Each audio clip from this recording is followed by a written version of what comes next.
में तलाक हो गया।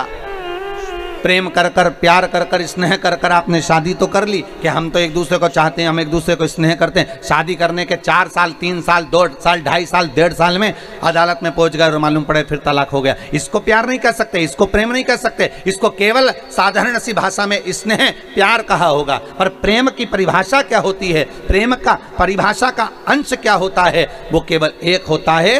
प्रेम में ना अपशब्द होते हैं, ना ताने होते हैं, ना गालियां होती हैं। अगर हम भगवान से प्रेम करें हैं और भगवान ने अगर हमारा बुरा भी कर दिया है तो हम उसमें भगवान को दोष नहीं देते, हम अपने भाग्य को दोष देते हैं। यही प्रेम कहलाता है, इसी को प्रेम कहते हैं। उसमें हमने भगवान को दोष नहीं दिया है, गलती हमारी होगी, हो सकता है हमको कुछ सहन करना पड़ेगा, हो सकता है हमारे ऊपर कोई बात होगी इसलिए भगवान ने अच्छा ना किया। वो प्रेम।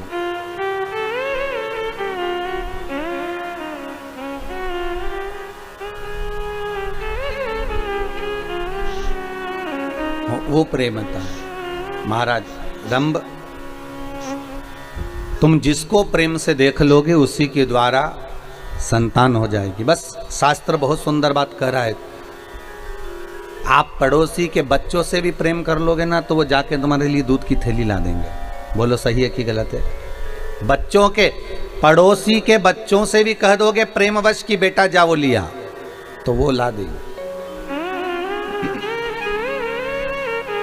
प्रेम के बल पर पड़ोसी के बच्चे भी अपने बच्चे बन जाते हैं अगर प्रेम है तो फिर रंभ के लिए ब्रह्मा जी ने कहां गलत कह दिया? रंभ के लिए ब्रह्मा कहां गलत कह रहे हैं कि तुम जिसे प्रेम से देखोगे वे तुम्हारी संतान हो जाएगी।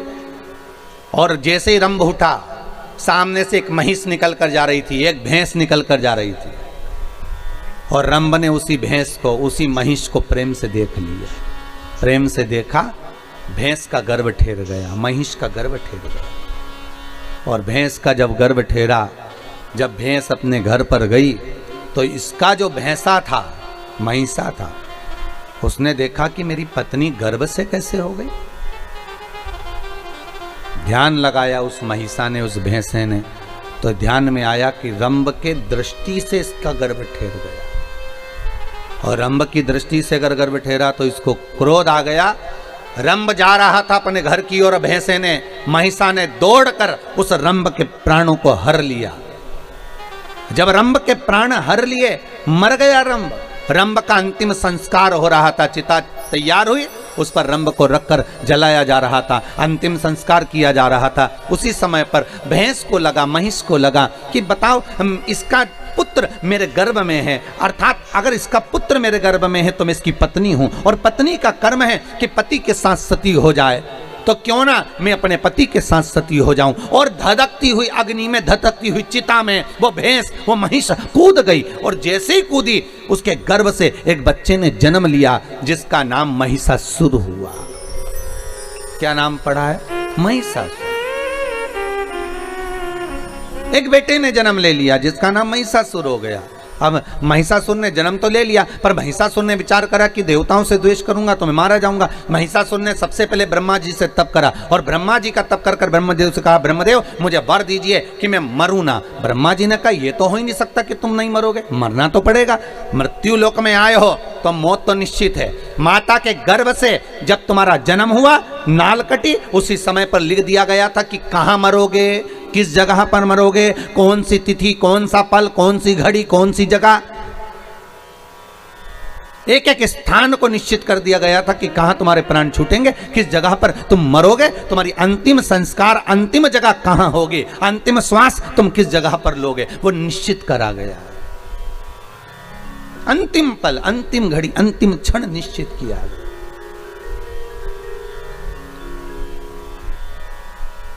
इसलिए शायद कबीरदास जी कहते हैं, गुरु की करनी गुरु भरेगा, चेला की करनी चेला उड़ जाएगा हंस अकेला। जिसके कर्म का भोग जिसको भोगना।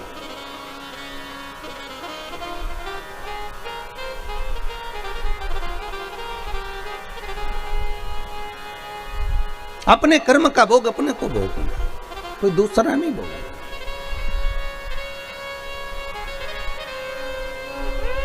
हम कई बार कहते हैं माताओं से, आप अपने पतियों से कभी कभी पूछा करो, आप जो कमा कर ला रहे हो वो किसके लिए कमा रहे हो?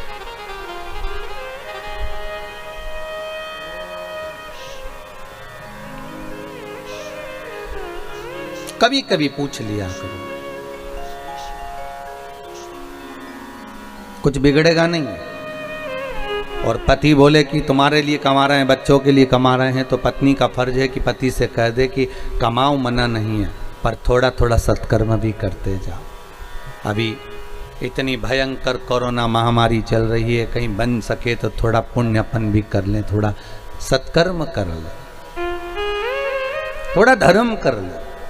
वावारी दुनिया मतलब की दुनिया में किसी का कोई नहीं, सुख के साथी हजारों हैं, जब दुख पड़ा तब कोई नहीं। जब दुख की घड़ी आती है, सबसे पहले जो अपने होते हैं ना, वो छोड़कर भाग जाते हैं।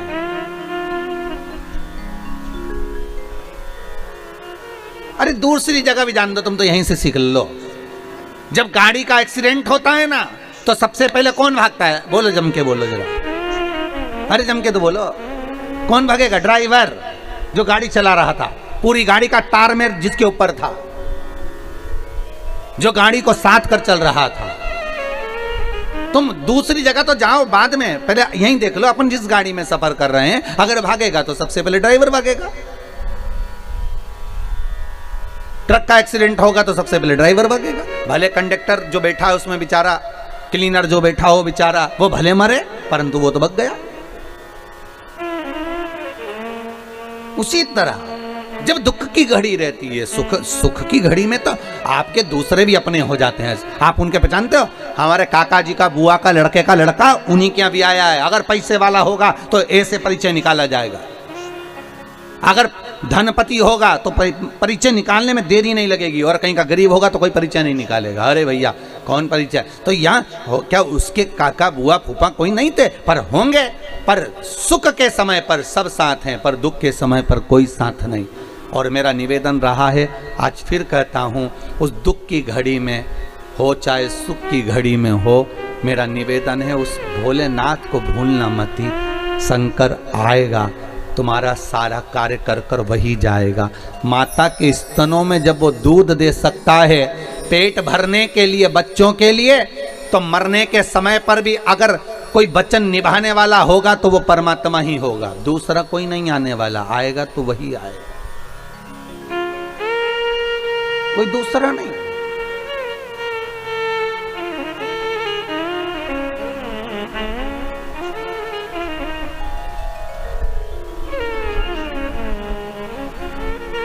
हम उसको साध लें। अरे कितना सुंदर कहा है ब्रह्मा जी ने, प्रेम करोगे तो किसी से भी तुम्हारी संतान की प्राप्ति हो सकती, प्रेम करोगे तो हो सकता है पराये भी अपने हो जाए। प्रेम के बल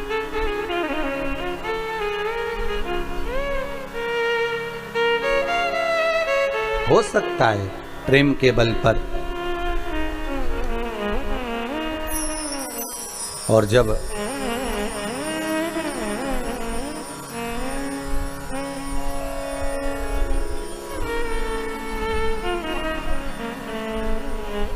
भगवान भूत भावन भूतेश्वर शिव की कथा कर रही है, ब्रह्मा से वर मांगा गया कि आप हमें वर दे दीजिए। तथास्तु ब्रह्मदेव कहते हैं मांगिए क्या चाहिए, बस मैं मरूं ना। तो ब्रह्मा जी कहे ये तो हो ही नहीं सकता, मृत्यु निश्चित है, वो मरना तो पड़ेगा, मृत्यु निश्चित है, पर भय खाकर मत मरना।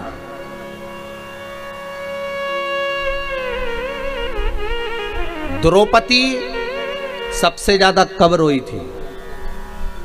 जिन्होंने भागवत सुनी हो तो उत्तर जरूर दीजिएगा। टीवी चैनल के माध्यम से जितने लोग आस्था टीवी पर कथा सुन रहे हैं उनसे भी निवेदन है, बोलो, अपने मन से बोलो। उत्तर तो हम बता ही देंगे, पर आप थोड़ी सी देर के लिए सोचो कि द्रौपदी सबसे ज्यादा कब रोई थी। उसका चीर खिंचाया जब रोई थी क्या? वन में गई थी तब रोई थी क्या? सारे रिश्तेदारों के सामने वस्त्र खींचा गया तब रोई थी क्या? नहीं। द्रौपदी सबसे ज्यादा कब रोई थी? जब सोते हुए 5 पुत्रों का वध हो गया था। कब रोई? जब 5 पुत्र सोते हुए मर गए। तो युधिष्ठिर ने पूछा, द्रौपदी तू इतनी विद्वान नारी, तेरी विद्वत्ता के तो लोग बखान करते हैं, भजन करते हैं, तेरा स्मरण करते हैं, और तू अपने पुत्रों के मोह में रो रही है? पुत्रों के मोह में? द्रौपदी कहती है पुत्र मर गए उसका रोना नहीं आ रहा है, तो फिर रो क्यों रही है? द्रौपदी कहती है पुत्रों के मरने पर नहीं रो रही हूं, रो इस बात के लिए रही हूं कि इन पुत्रों को युद्ध के मैदान में मरना था और ये पलंग पर सोते सोते मर गए। इन पुत्रों को युद्ध के मैदान में मरना था और ये पलंग पर सोते सोते मर गए, मुझे रोना इस बात का आ रहा। मैं रो इस बात के लिए रही हूं। बस आपसे भी निवेदन है, युद्ध के मैदान में मरना है हमको, हमें डर से नहीं मरना। कोरोना का भय नहीं होना चाहिए तुम्हारे भीतर कि जरा से तुमको सर्दी खांसी हुई, जरा सा तुम्हारा गला सूखा, जरा सा तुम्हारा स्वाद आना बंद हो गया, तुमने सोच लिया कि अब तो बस जाने का समय आ गया, आंख में आंसू भर रहे, एकांत में कमरे में पड़े हुए रो रहे, बिलख रहे। अब सबसे कह दिया दवाई गोली लो, डॉक्टर को दिखाओ, मुख पर मास्क लगाओ, सैनिटाइज का प्रयोग करो, सोशल डिस्टेंसिंग रखो। मना नहीं है, दवाइयां भी पूरी लो, डॉक्टर को भी दिखाओ, जांच भी कराओ, और अगर मान लो रिपोर्ट जैसी भी आए, पर निवेदन केवल इतना है कि डरना नहीं है, युद्ध के मैदान में जाना है।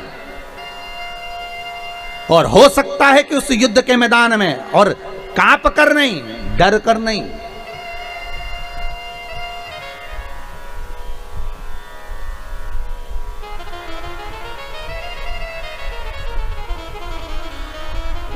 भय से नहीं जाना। होगा वही जो मंजूर है भोले होगा, जो मेरे शंकर के हाथ में होगा वही होगा। आप कितना भी, बस आप तो ये भाव रखो कि भगवान शिव आपके सम्मुख में आ जाए और शंकर का मैं गुणगान कर लूं, शंकर का मैं स्मरण कर लूं।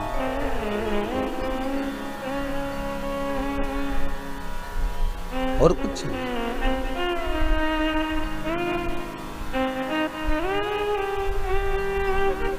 और जब शंकर का गुणगान भगवान ब्रह्मा जी कर रहे हैं, अरे महिषासुर मृत्यु निश्चित है, आएगी जरूर, तो महिषासुर ने भी कह दिया अगर मृत्यु निश्चित और आप कह रहे हो कि आएगी जरूर, तो फिर मुझे वर दीजिए, मांग तुझे क्या चाहिए? मरूं तो स्त्री के हाथ से मरूं, स्त्री के हाथ से। ब्रह्मा जी हंस दिए, मुस्कुरा दिए। जब कोई ऐसा वर मांगते हैं ना तो ब्रह्मा बड़े हंसते हैं। ब्रह्मा जी को हंसी इस बात की आती है कि 3 तारा से मरे हुए व्यक्ति को तो वैसे ही स्वर्ग नहीं है, ठीक है। एक पानी में डूब के मरा हुआ, एक सर्प का डसा हुआ, और एक स्त्री के हाथ से मरा हुआ, और ये वर क्या मांग रहा है कि स्त्री के हाथ से मर जाओ। तो ब्रह्मा तो वैसे ही खुश हो गए कि इनकी बुद्धि ना जाने कब फिर गई है। अगर मांगना ही था तो ये मांग सकते थे कि अगर मरूं तो भगवान शंकर का गुणगान करते करते मरूं, मैं भगवान का स्मरण करते करते मरूं, भगवान का भजन करते करते मरूं, भगवत नाम स्मरण करते हुए मरूं।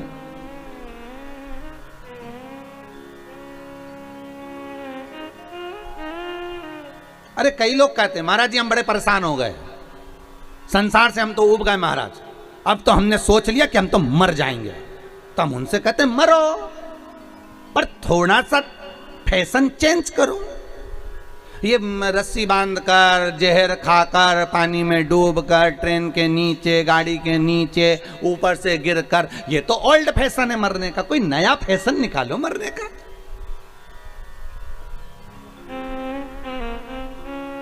मरो मरो सब कोई कहे, मर के देखे कोई, मरो तो ऐसा मरो कि फिर संसार में जन्म ना हो। इसलिए अगर मरना ही है और तुमने प्लानिंग कर ली कि मुझे मरना है, मैं तो संसार से उब गया, मैं तो। और एक बात हमेशा याद रखो, नौकरी करने वाला व्यक्ति, ड्यूटी करने वाला व्यक्ति अगर अपनी ड्यूटी से मुंह चुरा कर भाग जाता है तो उसको दूसरे दिन ज्यादा ड्यूटी करना पड़ती है। उसी तरह तुम अगर संसार से ऊब कर परेशान होकर मर भी जाओगे ना, तो तुम्हें वापिस जन्म लेकर फिर ड्यूटी करना पड़ेगी, फिर भोगना पड़ेगा।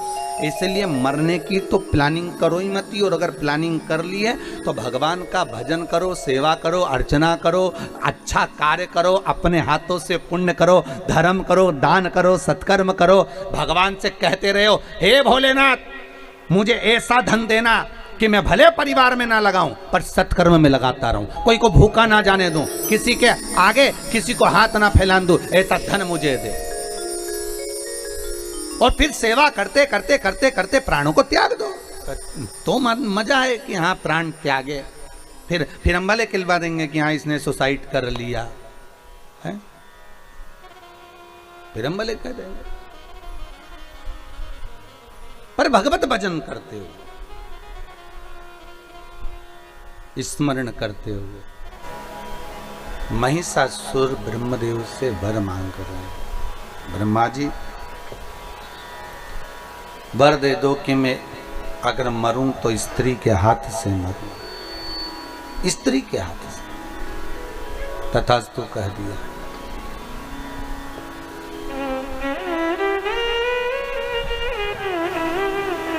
ठीक है,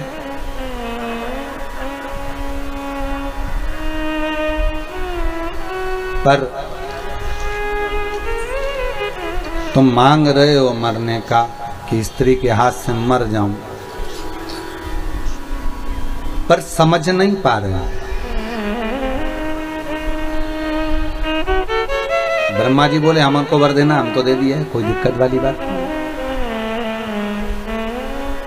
हमें देने में कोई दिक्कत नहीं है, हम तो वर दे देंगे, आशीर्वाद भी दे देंगे कि हाँ तथास्तु, और तुम्हें मिल भी जाएगा। होता है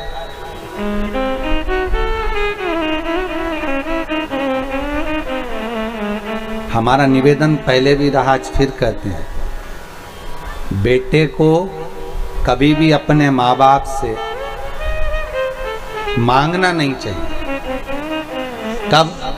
जब कमाने लग जाओ, नहीं कमाओ जब तक आप अपने माँ बाप से मांग लोगे चल जाएगा, बट तुम जब कमाने के लायक हो जाओ, शरीर ऐसा हो गया कि तुम कमा सकते हो, नौकरी, सर्विस, धंधा पानी जो कर सकते हो कर सकते हो, फिर नहीं मांगना माँ बाप से।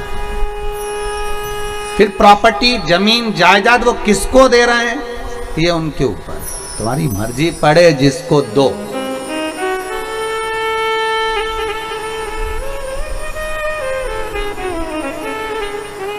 क्या चाहिए?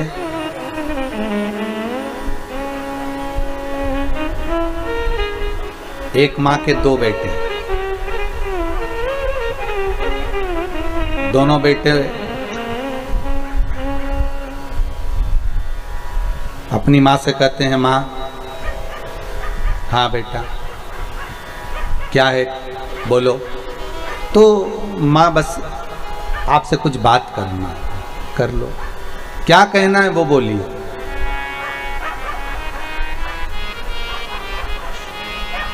एक बेटा बोलता है, माँ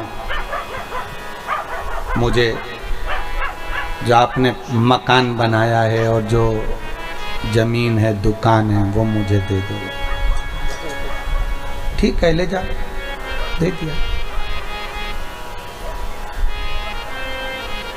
फिर एक बेटा आया, माँ बोली, बेटा दुकान भी उसने ले ली है, मकान भी उसने ले लिया है, जमीन भी उसने ले ली है।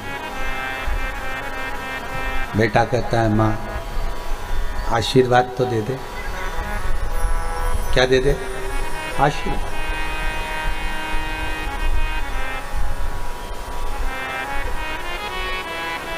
और तू मेरे साथ चल।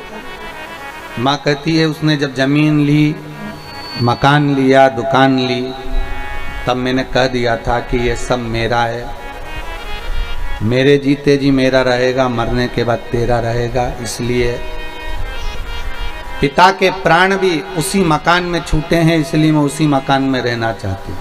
मैं तेरे साथ नहीं जाऊँ, मैं उसी के साथ रहूँ। ठीक है माँ, आशीर्वाद तो दोगी, क्यों नहीं। तुझे कुछ नहीं मिला, पर ईमानदारी से कहती हूँ मेरी जिंदगी का जितना मैंने पुण्य करा होगा, जितने मैंने व्रत करे होंगे, जितना उपास करा होगा, उसका भाग मैं तुझे दे देती हूँ, आशीर्वाद देती हूँ। परिवार में झगड़ा हो गया, अभी तक साथ थे, अब वो भाई जिसके पास कुछ नहीं था वो निकल गया। माँ आँख से आंसू बहाती रही, मैं तुझे कुछ नहीं दे पाई। कुछ बात नहीं माँ, पैदा तो किया है ना तूने, दूध तो पिलाया है ना तूने, परवरिश तो तूने करी है ना माँ, कोई चिंता नहीं। बेटा चला गया, किसी के यहाँ नौकरी करी, होटल पर बर्तन मांजे, फिर धीरे धीरे धीरे धीरे कार्य करते करते करते करते आज सेठ जी से कहा, सेठ जी मेरे घर में बर्तन नहीं है, आपके इतने सारे बर्तन मांजता हूँ, क्या एक गिलास मुझे पानी पीने के लिए दे दोगे? हाँ ले जा। सेठ जी भी दयालु था, उसने कहा एक गिलास से क्या होगा, 2-3 गिलास ले जा, थोड़े से बर्तन अंदर काले काले से पड़े हैं, वो किसी काम नहीं आ रहे होटल में, उसमें से उठा कर ले जा, लेके आ मेरे पास दे देता हूँ। सेठ जी ने थोड़े बर्तन दे दिए और ले गया। धीरे धीरे धीरे सेठ जी ने अपने मित्र से कहा, अरे बहुत अच्छा लड़का है, 2 साल हो गए मेरे पास काम करते करते, कभी इसके मुंह से आवाज नहीं निकलती, बर्तन भी नहीं थे, मैंने दे दिए। अच्छा मेरे पास में कपड़े रखे हैं, दे दूं क्या लाकर? दे दे दे दे, कपड़े दे दे। फिर उसने दोस्त ने कहा एक काम कर, अब ये बर्तन मांजता रहता है, एक काम कर मेरे यहाँ पर भेज दे इसको, मेरी कंपनी में चौकीदार बना देता हूँ, वॉचमैन बना दिया। वॉचमैन से फिर एक दिन सेठ जी का लड़का बीमार पड़ गया, कोई ताह नहीं, इसको गाड़ी चलाना आती थी, ये गाड़ी लेकर भागा, इसको सेठ जी के लड़के को ठीक कराया, सेठ जी के लड़के ने इसको ड्राइवर बना लिया। ड्राइवर से छूटा, समय आया, सेठ जी के लड़के ने कहा इतना अच्छा ईमानदार कहीं नहीं मिलेगा, इसको पार्टनर बना। पार्टनर बनाते बनाते एक दिन सेठ जी के लड़के का एक्सीडेंट हो गया, मर गया, सेठ जी ने इसको अपना पुत्र बना लिया, 22 फैक्ट्रियों का मालिक बन गया। वो जिसको प्रॉपर्टी दी थी उसके लड़के ऐसे नालायक निकल गए कि एक दिन शेयर मार्केट खेलने के लिए दोस्तों के साथ बैठ गए, डब्बे में सब गोल करिया, और मालूम पड़े जो मकान था वो भी गिरवे रखा गया, जमीन थी वो भी गिरवे रखा गई, दुकान थी वो भी गिरवे रखा गई, और एक दिन सारा बर्बाद कर दिया। अब लोगों से पैसे उधार मांग मांग कर घर चल रहा है। माँ अपने प्राण त्याग कर जा चुकी थी, भाई अपनी जगह था, वो अपनी जगह था। ईमानदारी से बोलो, दौलत काम आई कि आशीर्वाद काम आया? आशीर्वाद काम आया। भगवान के दरवाजे पर जाकर कभी मत कहना कि मुझे 1 लाख दो, कि 5 लाख दो, कि 10 लाख दो, कि 10 करोड़ दो, कि 20 करोड़ दो। भगवान के चरणों में जाकर कभी मत कहना कि मुझे इतनी संपदा देना। भगवान ना जाने तुम्हारे लिए कितना सोच कर रखा होगा, उस परमात्मा ने तुम्हारे लिए कितना सोचा होगा, कितना विचार करो। हाँ, बेटों की शादी नहीं होती, बेटियों की शादी नहीं होती तो चिंता बढ़ जाती है, कैसे होगी, ना जाने कब होगी, हमें चिंता लग गई। पिछली बार भी लॉकडाउन पड़ गया था, अब की बार फिर लॉकडाउन पड़ गया, बेटे की शादी कहाँ से होगी, बेटी की शादी। चिंता ना करना, जन्म उसने दिया है, भरण पोषण की जवाबदारी उसकी है।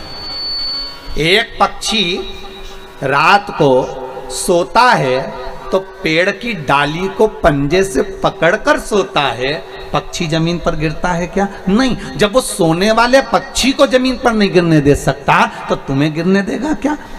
विश्वास प्रबल रखना, पक्का रखना। अगर भरोसा है तो भगवान है, और अगर भरोसा नहीं तो मेरा शंभू भी नहीं है।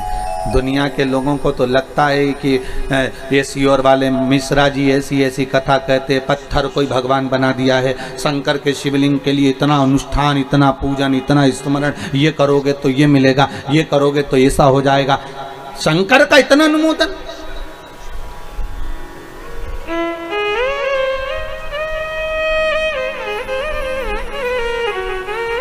कई कई लोगों को तो ये बात भी बुरी लगने लगी कि भाई इतना शंकर की पूजन करा रहे हैं और देवताओं का हमारा नाम तो चल ही नहीं रहा, हमारे तो पूजन हो ही नहीं रहा, हमारा तो स्मरण, हमारा तो कहीं नाम ही खत्म होते जा रहा। तो कई लोगों को वो भी टेंशन है कि शंकर का उपासना, शिव का ही भजन, शंकर का अनुमोदन, शिव की करुणा, शंकर का अनुमोदन, शिव का भजन, बस यही है।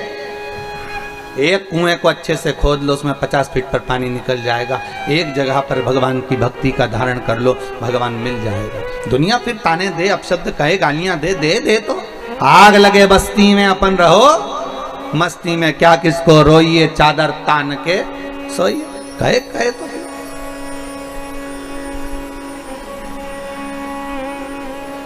बोलेंगे लोग, बोलने वाले बोलते रहे, मांग ले तुझे क्या, मरना है निश्चित है, मृत्यु आएगी पक्का है, पर स्त्री के हाथ से मरूंगा, ठीक है। वही समय आ गया, आया समय।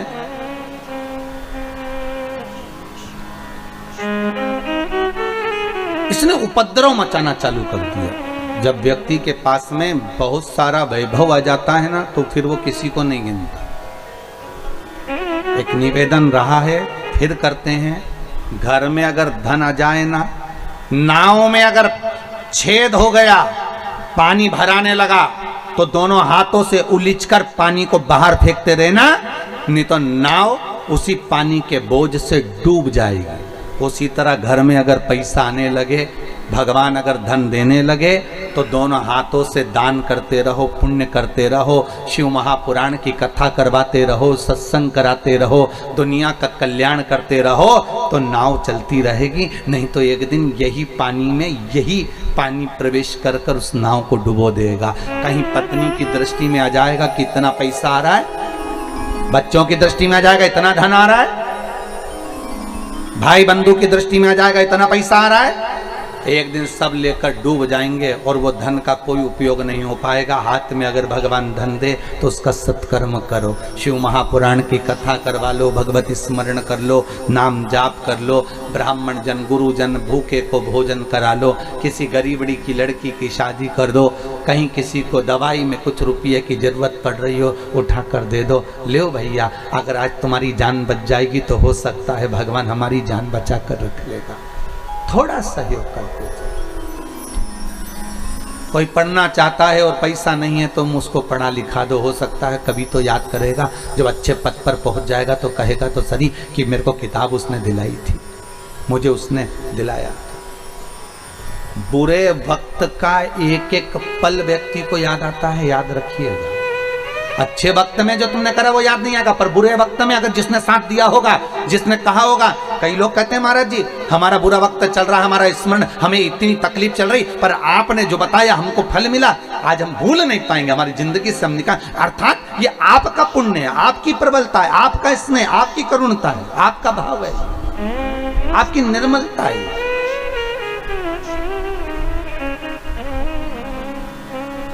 चित्तवृत्ति स्नेह है।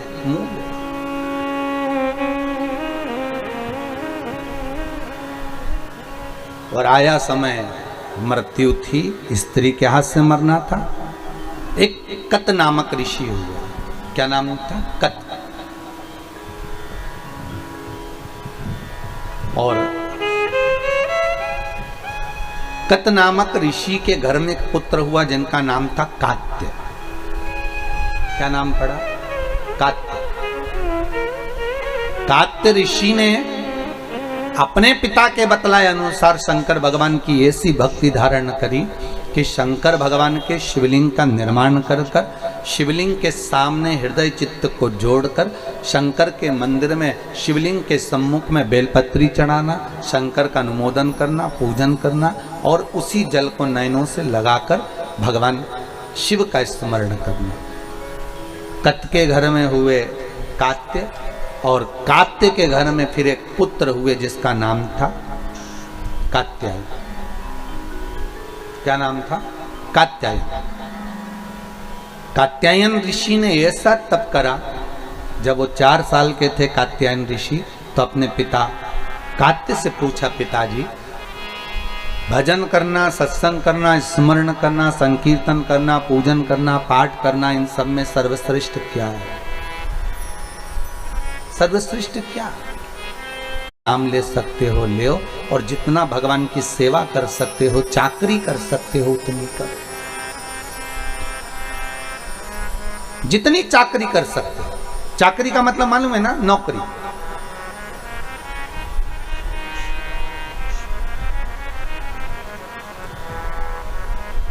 भगवान के मंदिर में भी अगर आप जा रहे हो तो ये भाव रखकर जाना कि हम सेठ जी के घर में नौकरी करने जा रहे हैं।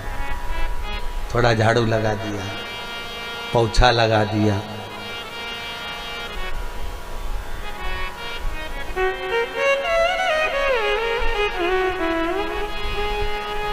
हमारे यजमान हम जब स्नान करने जावें तो वो पूरी वाशरूम धो के आ गए।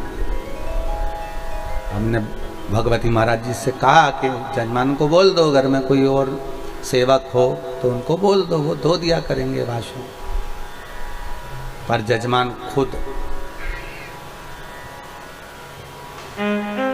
स्वयं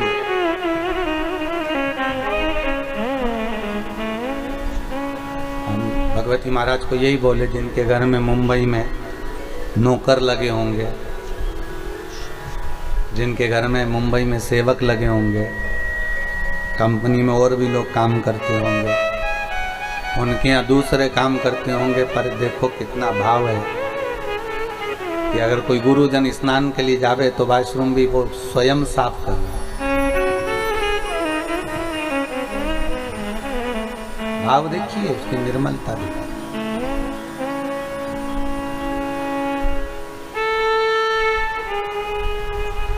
निर्मल भाव।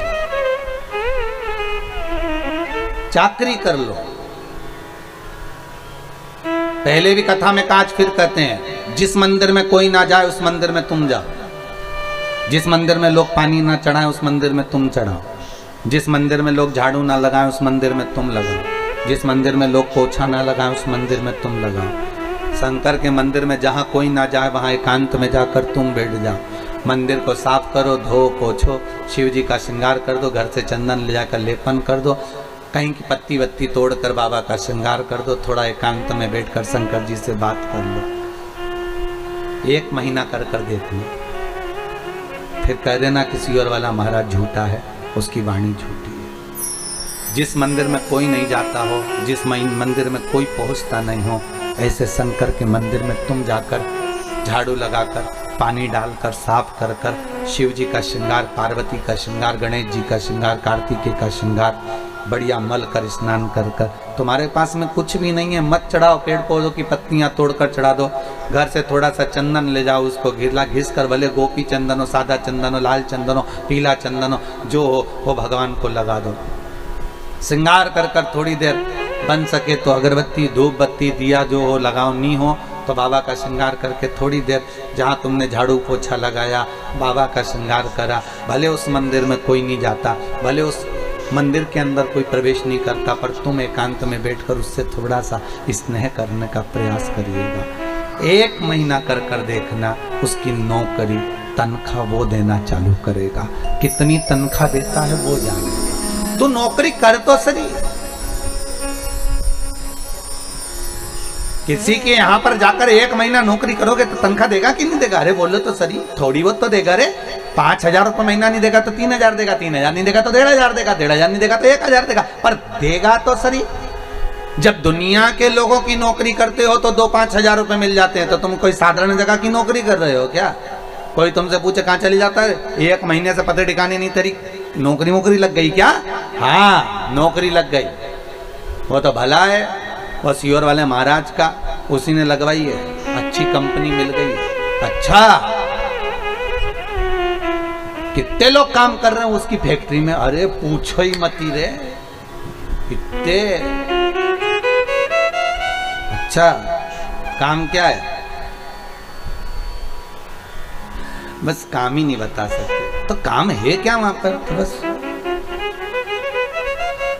काम नहीं बता सकते, चले जाओ। कितनी बजे से कितनी बजे तक, ये क्या टाइम भी निश्चित नहीं है, बस वहां तो पहुंच जाओ। लगाई बुआरी, बैठ गए, बाबा से 2 मिनट बात चर्चा कर।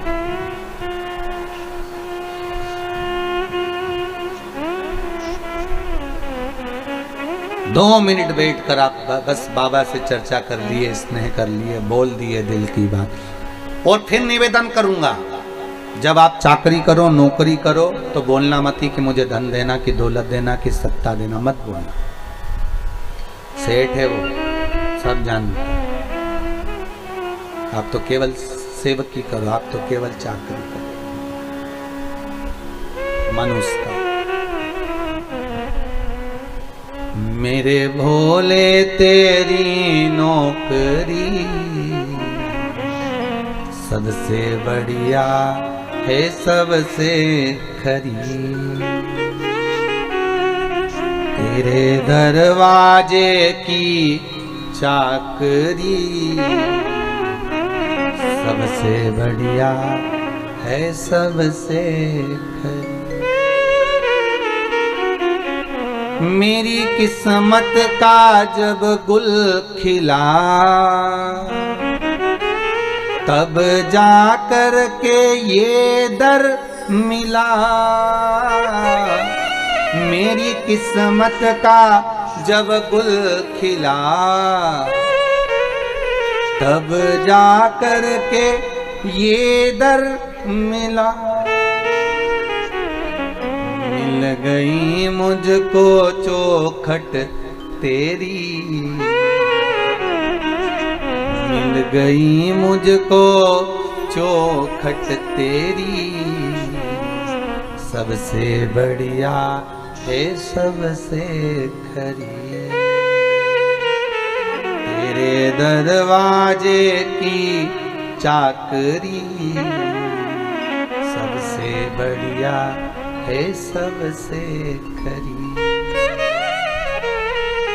मनुष्य का वो क्या दे?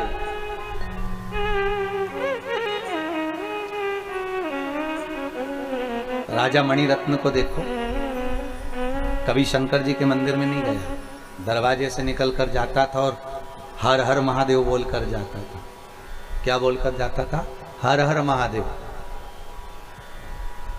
राजा मणिरत्न दरवाजे पर से निकलकर मंदिर के अंदर नहीं जाता। तो रानी ने पूछा, तो मंदिर के अंदर क्यों नहीं जाते? तो मणिरत्न ने कहा, अगर अंदर जाऊंगा तो पंडित जी सेवा कर रहे होंगे। सेवा कर रहे होंगे तो क्या हुआ?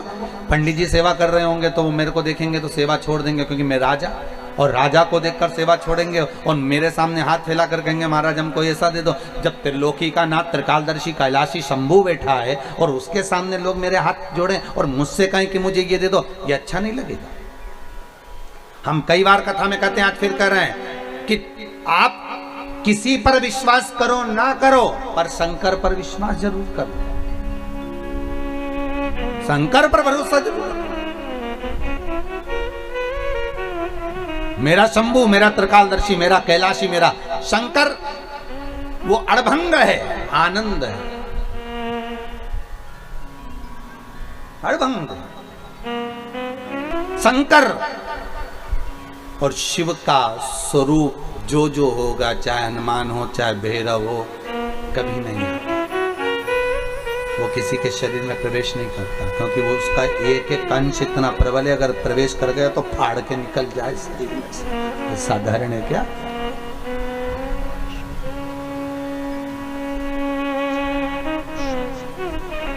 तो किसी ने पूछा ये क्यों नहीं आते?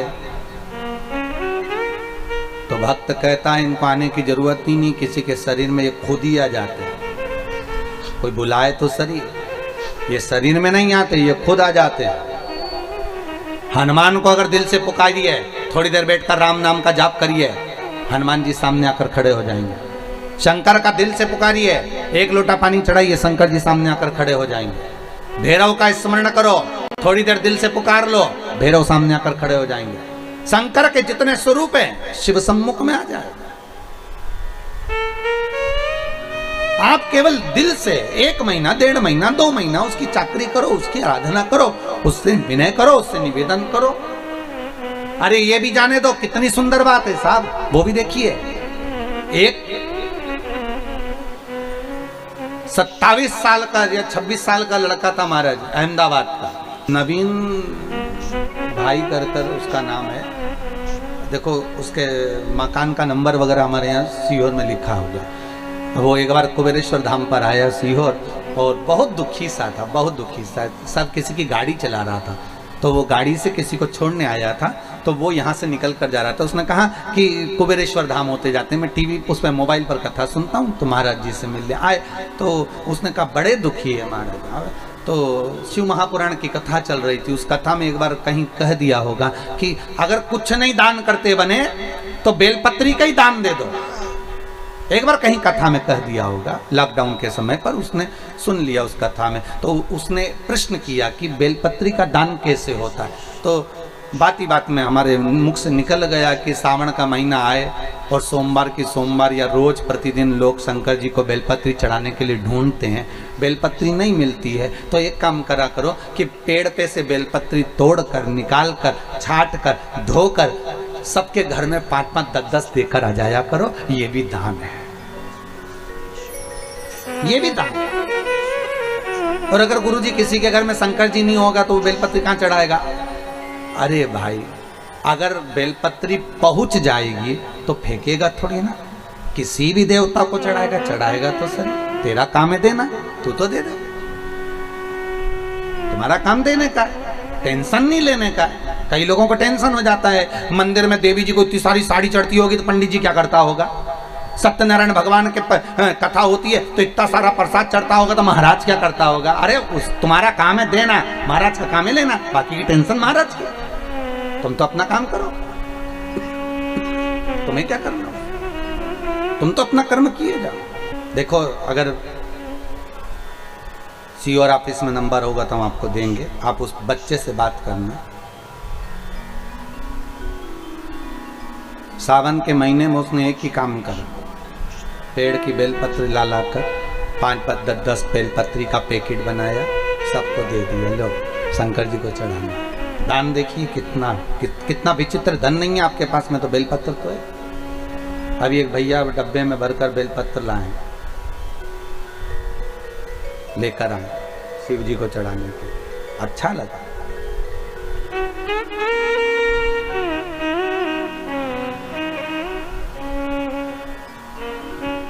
ये दान देखिए बेलपत्र।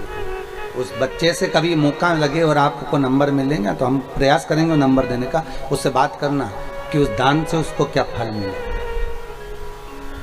पहले दूसरे की गाड़ी चलाता था, अब खुद की गाड़ी चला रहा है, स्वयं की।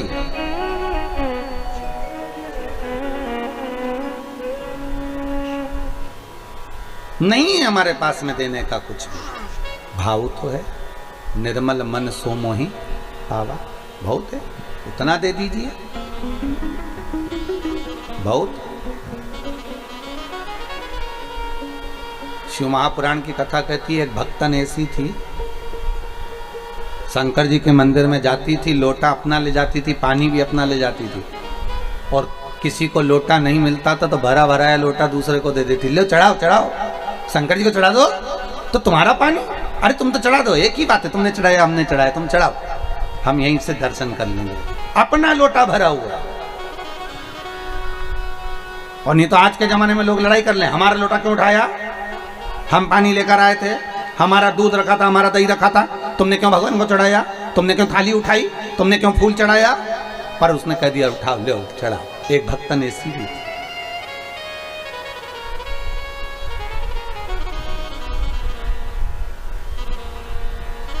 भक्त है भगवान, भक्त होता। कात्यायन ऋषि ने पूछ लिया अपने पिता कात्य से, पिताजी मैं क्या भजन करूं कि मुझे भगवान का दर्शन हो जाए। कात्यायन ऋषि ने जब पूछा तो कात्य ने कहा कि तुम शिव की आराधना करो। शंकर की आराधना के साथ में कात्यायन ऋषि का मन आद्य शक्ति जगदम्बा पार्वती की आराधना में लग गया। जो माता की आराधना करना प्रारंभ करी, जो आराधना करना प्रारंभ करी, एक दिन स्वयं शंकर और पार्वती कात्यायन ऋषि के सामने आकर खड़े हो गए। मांग तुझे क्या चाहिए? कात्यायन ऋषि ने कहा मुझे कुछ नहीं चाहिए, बस इतनी कृपा कर दो कि मेरे घर में ये आपकी जो अर्धांगिनी है, आपकी जो पत्नी है पार्वती, मेरे घर में बेटी बनकर आ जाए, बस इतनी कृपा कर दो, और कुछ नहीं चाहिए। शिव जी ने मन में सोचा कि महिषासुर को मारना है, और महिषासुर को मारना है, और मारने के लिए पार्वती को एक अवतार तो लेना पड़ेगा। तो क्यों ना एक काम करते हैं कि कात्यायन ऋषि के घर में पार्वती का जन्म करा देते हैं, और जब पार्वती कात्यायनी बनकर जन्मेगी स्वयं मार देगी महिषासुर। पार्वती जी का एक नाम है, नवरात्र में छठा दिन। कौन सी माता? जम के बोलिए जरा। कात्यायनी माता। कौन सी माता है? कात्यायनी। और कात्यायन ऋषि के घर में माँ जगत जननी जगदम्बा पार्वती कात्यायनी बनकर प्रकट हो गई। कात्यायनी बनकर प्रगटी, थोड़ी अवस्था हुई, बड़ी हुई।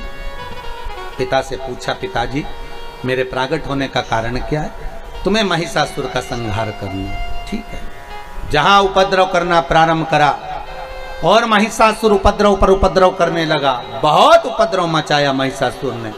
तब माता कात्यायनी को क्रोध भगवान शिव ने दिलाया, और शिव ने जब क्रोध दिलाया तब महिषासुर स्वयं कात्यायनी इतनी सुंदर थी, इतनी सुंदर थी, इतनी सुंदर थी कि महिषासुर उनको देखकर आसक्त हो गया और कहने लगा कि मुझे तुम्हें अपना बनाना है। कात्यायनी खिलखिल कर हंसी,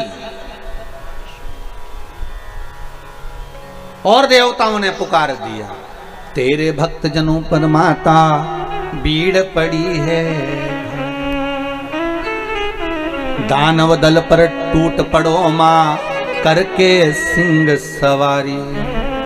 माँ कृपा।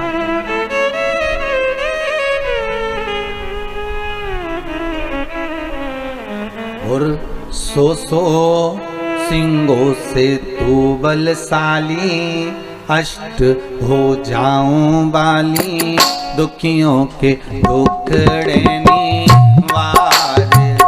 ओ मैया हम सब उतारे तेरी आरती। अम्बे जय जगदम्बे काली, जय दुर्गे खप्पर वाली, तेरे ही गुण गाएं आरती। ओ मैया हम सब उतारे तेरी आरती। अम्बे तू है जगदम्बे काली, जय दुर्गे खप्पर वाली, तेरे ही गुण गाएं आरती। ओ मैया हम सब उतारे तेरी आरती।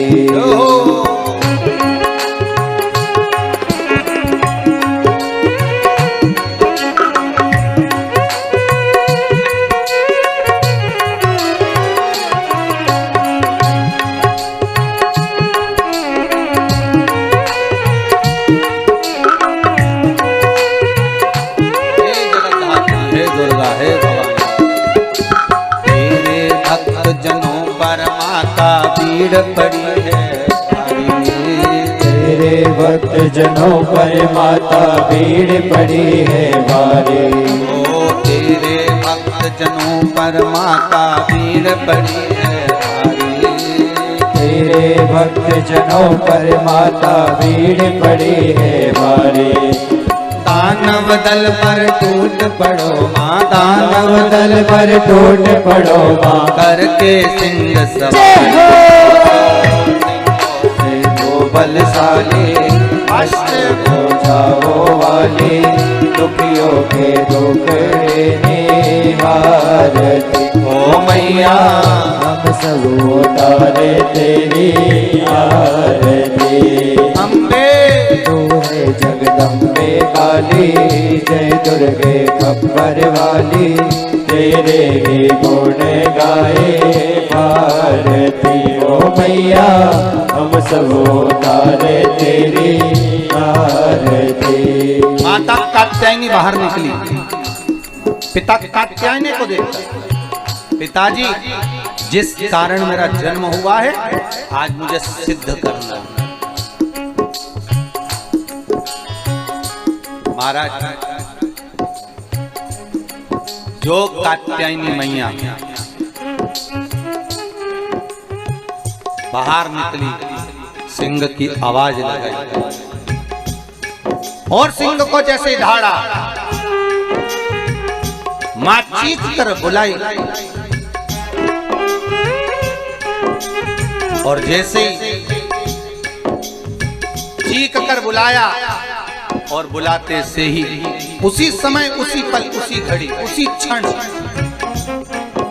शेर दौड़ कर माँ बेटे का है इस जग में बड़ा ही, माँ बेटे का है इस जग में बड़ा ही निर्मल दाता।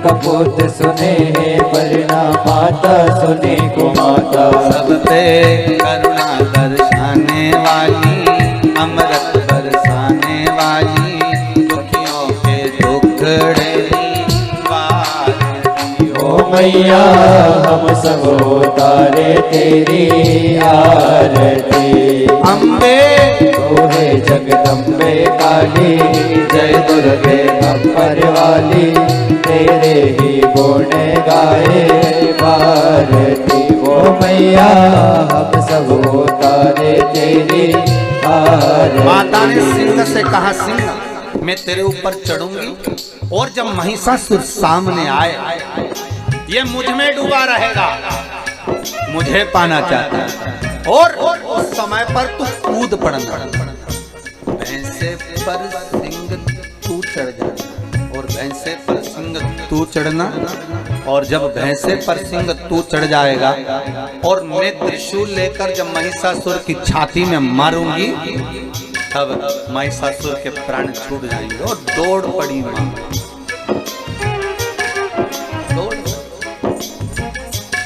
ओ जंगल के राजा मेरी मैया को लेकर आजा।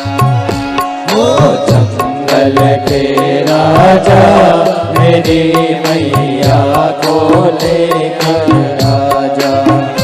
ओ जंगल के राजा मेरी मैया को लेकर आजा।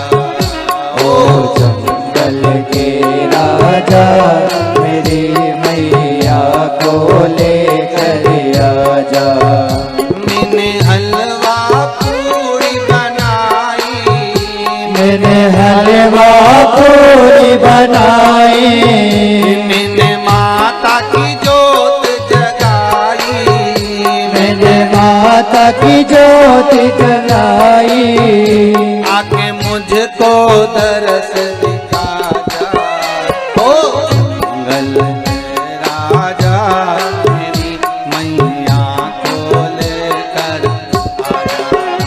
ओ जंगल के राजा मेरी मैया को लेकर आजा। ओ जंगल के राजा मेरी मैया को लेकर आजा। ओ जंगल के राजा मेरी मैया को लेकर आजा। माता कूद पड़ी और जो माँ कूदी महिषासुर के उस भैंसे पर सिंह चढ़ गया।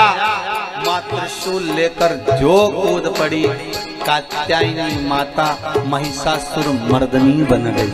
महिषासुर मर्दनी।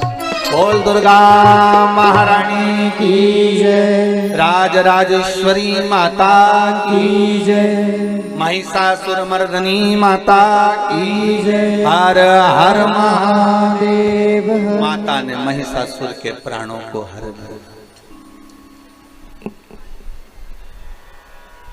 हरा प्राण माँ जगत जननी जगदम्बा जगद्धात्री दुर्गा भवानी मैया प्राणों को हर ली। समय आया, आगे सुंदर भाव व्यक्त करा भगवान शंकर के सुंदर आनंद में भाव में। शिव महापुराण की कथा कहती है भगवान ओघड़दानी त्रिकालदर्शी कैलाशी शंभु जब नित्य लीला का स्मरण करते हैं, समय आता है भगवान शंकर के कुछ अवतार माँ जगत जननी माता पार्वती के साथ में होते हैं। शिव महापुराण की कथा कहती है भगवान शंकर एक बार महाकाल बने तो पार्वती महाकाली बनी। शंकर एक बार तार बने तो माता तारा देवी बनी। भगवान शिव का एक अवतार बाल भुवनेश हुआ तो पार्वती भुवनेश्वरी बनी। शिव जी का एक अवतार श्री विदेश हुआ, माता पार्वती श्री विद्या बनी।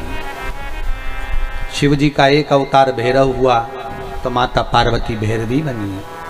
भगवान शंकर का एक अवतार छिन्न मस्तक हुआ तो माता छिन्न मस्ता बनी। एक अवतार ध्रुमवान हुआ तो माता पार्वती ध्रुमावती बनी। इस अवतार में छिन्न मस्ता जो माता है, जब छिन्न मस्तक शिव जी हुए तो छिन्न मस्ता माता पार्वती। इस छिन्न मस्ता माता की कथा से हमको ये सीखने को मिलता है कि पार्वती जी की दो सहेलियां पार्वती जी के साथ स्नान करने गईं और स्नान करते समय उन सखियों को, उन सहेलियों को भूख लगने लगी। देखिएगा जरा माता की कृपा देखिए, माता की दया देखिए, माता की करुणा देखिए जरा। भूख लग रही। फिर वही वाली बात आ गई जो अभी कथा में कही थी, जन्म उसने दिया है तो मृत्यु भी वही देता है, पेट उसने दिया है तो भर भी वही देता है, दूसरा कोई नहीं भरेगा, भरेगा वही। अगर उसने पेट दिया है तो भरने की जवाबदारी उसकी है। और वही हुआ। दोनों सखियां कहने लगी, हे पार्वती बहुत भूख लग रही है। पार्वती जी बोली, भूख? तुम अभी तो भोजन कर कर आई थी, तुमने अभी तो भोजन किया था और अभी भोजन करा और फिर वापिस तुम्हें भूख लगने लगी? हाँ पार्वती भूख लग रही है और बहुत तेज भूख लग रही है पार्वती। अब पार्वती जी ने देखा यहाँ से कहाँ से हम तुमको भोजन ला कर देंगे, अब इतने जंगल में, घने जंगल में कहाँ तुम्हारे लिए भोजन मिलेगा। तो माता पार्वती जी ने विचार कर अब करें क्या तुम्हारे लिए। तो माता पार्वती ने देखा, फिर सखियों ने कहा भूख लग रही है पार्वती, बहुत तेज भूख लग रही है। केवल एक जगत की माँ ही ऐसी हो सकती है, केवल एक माँ। माता पार्वती ने अपना सिर काट दिया। मां जगत जननी जगदम्बा ने अपना सिर काटा और काटते से ही माता के गले में से रक्त की दो धार निकली सामने और एक धार निकली सम्मुख में। मां जगत जननी ने अपना सिर काट के हाथ में लिया, सामने रक्त की धार निकली तो सखियों से माता कह रही है, लो तुम्हारा पेट भर देती हूं। दोनों सखियों ने मुंह खोला, माता का रक्त मां पिला रही है और सामने जो माता का शीश था उसमें भी रक्त की एक धार जा रही है। शिव महापुराण की कथा कहती है ये केवल एक माँ हो सकती है जो अपना रक्त भी अपने बच्चों को पिला देती है, वो माँ है, केवल एक माँ, वो दूसरी कोई नहीं हो सकती। उसी का नाम छिन्नमस्ता हुआ। और केवल एक कथा नहीं, यहां शंकर भगवान ध्रुमवान बने तो माता पार्वती ध्रुमावती बनी। और ध्रुमावती माता का चरित्र उठाकर देखिए, जब मां जगत जननी शंकर के पास में बैठी थी और भगवान शिव नेत्र बंद कर बैठे थे, 1000 वर्ष की साधना में शिव डूबे हुए थे और शंकर भगवान कहकर साधना में लीन हुए थे कि पार्वती अभी मैं उठूंगा नहीं, मुझे जगाना नहीं, मैं तब साधना कर रहा हूं। जैसे एक पति अगर नौकरी पर जाता है, सर्विस करने जाता है तो कहकर जाता है मैं जा रहा हूं, फोन मत लगाना, मैं खुद फोन कर दूंगा वहां पहुंचते से, तो मुझे फोन मत लगाना। कई पत्नियों की बहुत आदत रहती फोन लगाने की, दिन भर उनके पास यही काम, क्या कर रहे हो, कहाँ हो, इतनी देर से फोन क्यों नहीं उठाया। मर रहा था और तो हर 15 मिनट में बस गाड़ी में अब भी हाल बैठे, अब भी थोड़ी सी दूर नहीं गए फोन लगा देगी, कहाँ हो। और पति कहते जहन्नुम में, तो बेचारा अब भी बैठा गाड़ी में, अब भी गया है, थोड़ी तो सबर खा।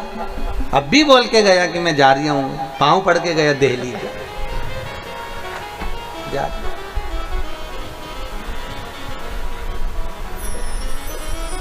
अब काम भी करने देगी कि फिर फोन लगा देता। गाड़ी से उतरे नहीं फोन, फिर थोड़ी देर में फिर फोन।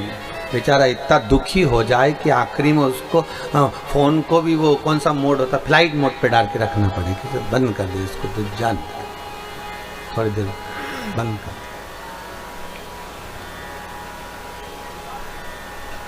और फिर नहीं उठे फोन, और फिर बाद में उड़ जाए तो इतनी भयंकर गरजे, इतनी भयंकर। एक पति की पत्नी मर गई और पति अंतिम संस्कार कर आ रहा था, आते सी एकदम बिजली कड़की, धम जैसी बिजली कड़की, पति ने झुक कर प्रणाम करा, पहुंच गई। साथ वालों ने पूछा तुझे कैसे मालूम पहुंच गई। पति बोला नीचे भी गरजती थी, ऊपर जाते सी गरजी है। मतलब समझ में आ गया कि पहुंच गई, सही जगह पहुंच गई, समझ गए। एक पति की पत्नी मर गई, खूब रोया बेचारा, उसको ले जाने लगे, राम नाम सत्य कहते कहते। आम के पेड़ था, उसके नीचे से अर्थी निकल रही थी, आम के पेड़ पे कूद गया बंदर, जो डाल थी वो नीचे झुक गई, झुकते सी पत्नी की छाती पे दब गई, पत्नी जिंदा होके बैठ गई। जैसी पत्नी जिंदा होके बैठी, सब छोड़ के भगे, भूतनी जाग गई, सब भाग गए। जिंदा रही वो 4-6 साल तक, 6 साल के बाद फिर मर गई। पति फिर रोया, पर रोया एक जगह बैठ के नहीं, कहीं यहाँ जाए रोता हुआ, कहीं वहाँ जाए, कहीं वहाँ जाए, कहीं वहाँ जाए। गांव के लोग बोलने लगे यहाँ बैठ के रो, इधर उधर क्यों जा रही है, कि कुल्हाड़ी ढूंढ रही हो। तो कुल्हाड़ी काय को ढूंढ रहा, पहले आम का पेड़ कटवाऊंगा फिर लेके जाऊंगा। एक बार का भुगत चुका हूं, बड़ी मुश्किल से मौका मिला है पीछा छुड़ाने का, फिर जिंदा हो गई तो जो ज्यादा टेंशन देती है ना, तो पति लोग भी सोचते हैं कि भगवान कब मायके जाए। शिव जी कहकर मौन हुए थे कि मैं चुप हो रहा हूं, मैं शांत हो रहा हूं, मैं नयन बंद कर बैठा हूं, साधना में लगाऊं। पार्वती आप मुझे जगाओगी ना, ठीक है। पार्वती ने कहा ठीक है नहीं जगाएंगे। और पार्वती मैया बैठी थी, थोड़ी देर बाद गणेश जी आ गए, माँ भूख लगी, माता अंदर गई, भोजन साला में भोजन नहीं था। थोड़ी देर बाद कार्तिक आ गए, माँ भूख लग रही है, भोजन नहीं। थोड़ी देर बाद अशोक सुंदरी आ गई, शिव जी की बेटी, भोजन नहीं। फिर जया, विषहरा, शामरी वारी, दो तली, देव, शंकर की 5 लड़कियां और आ गई, माँ भूख लगी है, भोजन नहीं। जैसे आपका घर है वैसे ही शंकर जी का घर है। कभी कभी अपने घर में भी कोई वस्तु नहीं रहती है, होता है कभी कभी। वैसे घर में बहुत सारा सामान पड़ा रहेगा, पर कोई अतिथि आएगा तो हो सकता है सामान ना भी मिले, ये तो समय की बात है। नहीं मिला, खूब जम के पुकारा गणेश जी ने, कार्तिकेय ने, जया ने, विषहरा ने, सामरी वारी, दौतली, देव, अशोक सुंदरी, सब ने पुकारा, माँ भूख लग रही है। माँ ने शंकर जी के ऊपर 1 लोटा पानी चढ़ाया, भोलेनाथ बच्चे भूखे हैं, आप नेत्र खोलिए, कहीं से भोजन की व्यवस्था करिए, कहीं से भोजन ला दीजिए। शिव जी नेत्र नहीं खोले। जब शंकर भगवान ने नेत्र नहीं खोले, पार्वती जी ने बार बार शंकर जी को पुकारा, पर शिव जी नेत्र नहीं खोलते। तो पार्वती ने देखा ये शंभू तो नेत्र नहीं खोलते, बच्चे भूखे हैं, मैं कहां से लाऊंगी कुछ भाग। माँ अपने बच्चों को कभी रोता हुआ नहीं देख सकती, कभी रोता हुआ नहीं देख सकती।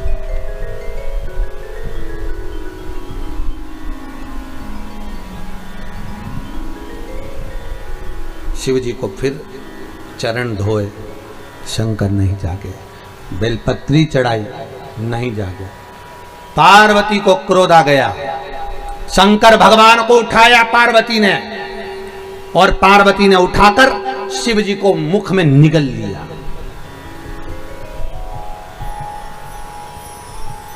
और मां जगतजननी जगदम्बा पार्वती शंकर को निगल गई। जैसे ही निगली, माता के स्तनों में दूध आना प्रारंभ हो गया। और माता के स्तनों में जब दूध आया तो गणेश, कार्तिकेय और भगवान कन्याओं को मां जगतजननी ने पेट भरकर पिलाया। हाहाकार मच गया। शिव ना जाने कहां चले गए, शंकर नहीं दिख रहे, त्रिलोकी का नाथ नजर नहीं आ रहा। किसी ने कहा बच्चे भूखे थे, अपने बच्चों को भूखा कैसे देखती मां, इसलिए शिव को निगल गई जिससे स्तनों में दूध आ जाए। मां कलकत्ता में परसों कहा था, बच्चे भोजन कर लेते हैं और मां का पात्र खाली रह जाता है। पेट भरकर बच्चों को भोजन कराती है मां, खुद भले भूखी रह जाए।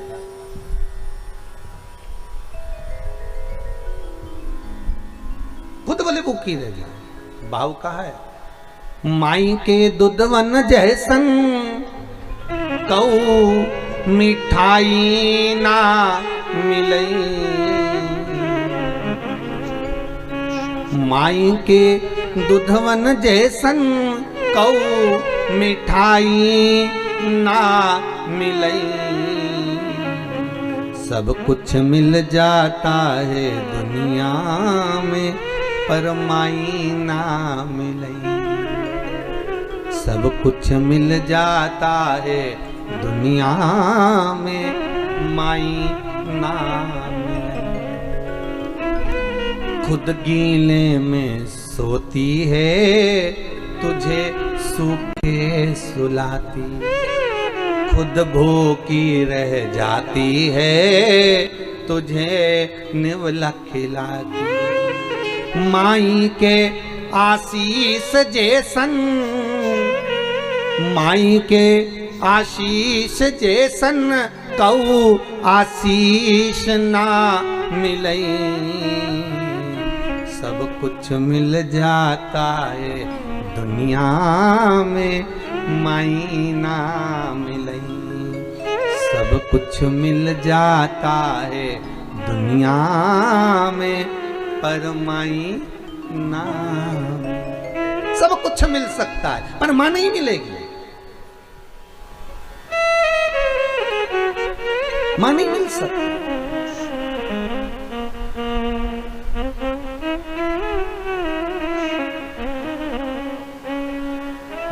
अरे भाई, करोड़ों की संपदा भी माता के चरणों में बांट दो तो भी कर्जा नहीं चुका सकते तुम। घर भर मोर छाले, हीरा मोतिया से नजर उतार दूं। अगर मन हो, संपदा हो तो भी बांट दोगे तो भी नहीं उसका आप कर चुका सकते। पार्वती मैया निकल गई शिव जी को, हाहाकार मच गया। शंकर कहाँ है? सबने पार्वती जी की स्तुति करी, हे जगत जननी, हे जगदम्बा, हे अम्बा, हे पार्वती, हे माँ कृपा करो, आप जगत धात्री हो, दुर्गा हो, आप कृपा करो। तब माता ने कहा क्या चाहते हो आप? शंकर को निकल गई, उन्हें प्रकट करिए। शिव को क्यों निकला आपने? पार्वती जी कहती है मेरे बच्चों का पेट कौन भरता? जगत में जाकर हाथ नहीं फैलाती, माँ अपना दूध पिलाकर बच्चों का पेट भरती है, इसलिए मैंने पेट भरा। माँ शिव को प्रकट कर दो। माता ने अपनी नासिका से, मुख से धुएं को निकालना प्रारंभ करा। शंकर भगवान ध्रुमवान बनकर प्रगटे, पार्वती मैया ध्रुमावती बन गई। माँ पार्वती का एक नाम हो गया ध्रुमावती और शिव जी बन गए ध्रुमवान। 10 अवतार में शंकर जी के पार्वती के साथ ध्रुमावना और ध्रुमावती का अवतार है। भगवान शिव ने कहा पार्वती तुम थोड़ी देर के लिए मुझे निकल गई थी, इसलिए तुम ध्रुमावती अगर बनी हो तो तुम बेधव्य रूप में पूजाओगी। पूरे भारत की भूमि पर केवल एक मूर्ति है ध्रुमावती की, वो भी दतिया और झांसी। दतिया के अंदर, झांसी के पास में दतिया में, जहां पर माता ध्रुमावती की पूजन होती है, जहां माता मंगलसूत्र नहीं पहनती, जहां माता लाल वस्त्र नहीं पहनती, जहाँ माता बिछुड़ी नहीं पहनती, हाथ में मेहंदी नहीं लगाती, मांग में सिंदूर नहीं भरती, बिंदी नहीं लगाती, वो ध्रुमावती माता है।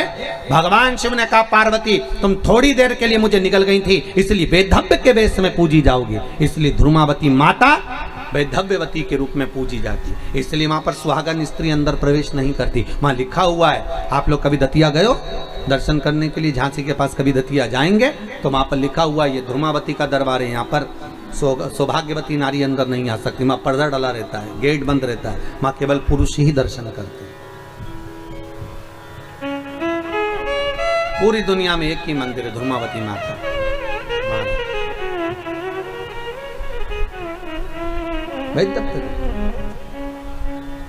अपने बच्चों के लिए मां क्या ना कर दे,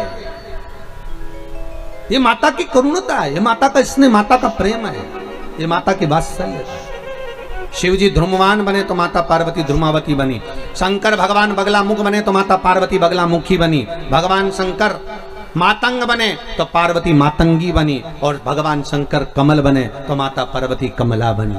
शिव जी के ये 10 अवतार माता पार्वती के साथ में हुए, 10 अवतार शिव जी के पार्वती के साथ। आगे जो भगवान शंकर की सुंदर प्रसंगों का स्मरण कराया गया, एक बार भगवान हिरण्यकशिपु ने तप किया, वर प्राप्त करा, महाराज न दिन में मरूं, ना रात में, न अंदर न बाहर, न अस्त्र से न शस्त्र से, न नर से न पशु से, ना ही 12 महीने में मरूं, ऐसा वर दीजिए। ब्रह्मा जी ने तथास्तु कह दिया, वो तथास्तु वर मिला।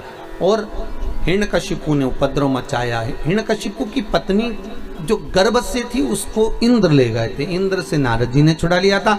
नारद जी ने हिरण्यकशिपु की पत्नी को गर्भस्थ अवस्था में इतना ज्ञान दिया था, इतना ज्ञान दिया कि हिरण्यकशिपु की पत्नी के गर्भ से जो बालक हुआ उसने आते सी भगवान के नाम का हिलात करा, उसका नाम प्रहलाद हो गया। क्या नाम पड़ गया? प्रहलाद। ये गर्भ का ज्ञान था प्रहलाद का। और प्रहलाद गर्भ ज्ञान धारण करने वाले प्रहलाद जी महाराज गर्भ अवस्था में भगवत का इतना स्मरण करा कि हर पल हर क्षण हर घड़ी उनके मुख से केवल भगवान का ही भजन निकलता, केवल भगवान।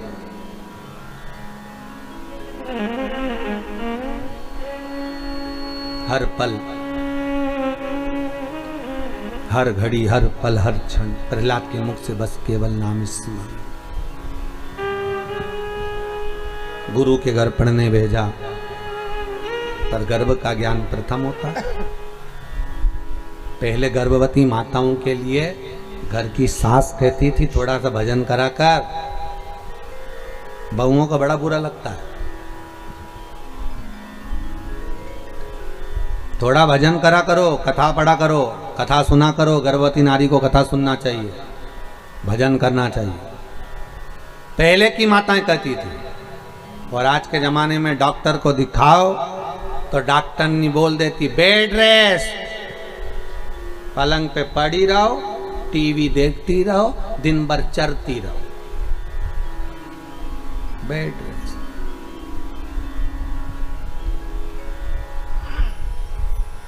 खूब चरो, किसी की मत सुनो, और पलंग पे दिन भर टीवी देखो।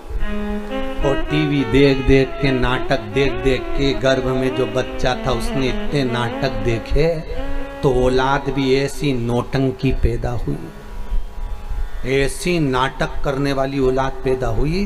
गोदी में रखो तो चुप, नीचे छोड़ो तो पे पे करे, ऐसी। कई कई बूढ़ी बूढ़ी माताएं भी फिर कह देती है, कहने में कोई मान चुके क्या, माताएं कह देती है हमारे भी 5-5 6-6 बच्चे थे री बेटा, खिला दे पिला दे पटक देते खेलते रहते, पर गजब की औलाद पैदा करी जगदम्बा, तू नहीं पैदा करी, तेरे बराबर किसी ने नहीं पैदा करी, ऐसी औलाद। राम सास उन भी हाथ पैर जोड़ लेती, ऐसी औलाद के तो तुम ही संभालो, सास के सारा काम में कर लूं पर औलाद तुम ही संभालो तुम्हारी, क्योंकि नाटक देख के पैदा हुई है ना। पहले सास से पूछे उसकी औलाद कैसे हुई थी तो क्या भगवत भजन कर राम करते, तुलसी जी में पानी डालते, भगवान का भजन करते, संत आते उनकी सेवा करते, ब्राह्मण आते, गुरुजन आते, भोजन करते, उनके लिए भोजन बनाते, रोज भगवत चर्चा करते। हमारी सास भगवान का भजन करती, स्मरण करती। और सास जब हम गर्भ में रखते बच्चों को तो सास हमसे ज्यादा काम कराती, जाओ झाड़ू लगाओ, पोछा लगाओ, चक्की करो, ये करो वो करो, तो संतान भी नॉर्मल जन्म लेती। और आज के ज़माने में बेड रेस्ट करते करते टीवी देख देख के औलाद पैदा हुई। आखिरी में डॉक्टर ने कह दिया सीजर ऑपरेशन होगा, ऑपरेशन से ही बच्चा होगा। बड़ा विचित्र ज़माना हो गया। सीजर के बिना कोई आता नहीं है, वेंटिलेटर के बिना कोई जाता नहीं है। बड़ा गजब का ज़माना हुआ। ऑपरेशन के बिना आएंगे नहीं और वेंटिलेटर के बिना जाएंगे नहीं। बड़ा विचित्र। पहले के ज़माने में मरना भी सस्ता था और पैदा होना भी सस्ता था, पैसा ही नहीं लगता था। पैदा होने में भी पैसा नहीं लगता था और मरने में भी पैसा नहीं लगता था। आज के ज़माने में दोनों में पैसा लगता है। पैदा हुए ऑपरेशन से तो पैसा लग गया 25-50 हज़ार रुपये, और मरे तो फिर वो वेंटिलेटर का खर्चा तो हमें मालूम ही होगा, 1-1.25 लाख 1.5 लाख तो हो ही जाता है। फिर मरने पे भी खर्चा होगा।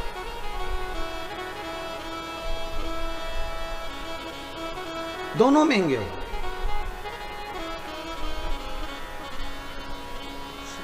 और अगर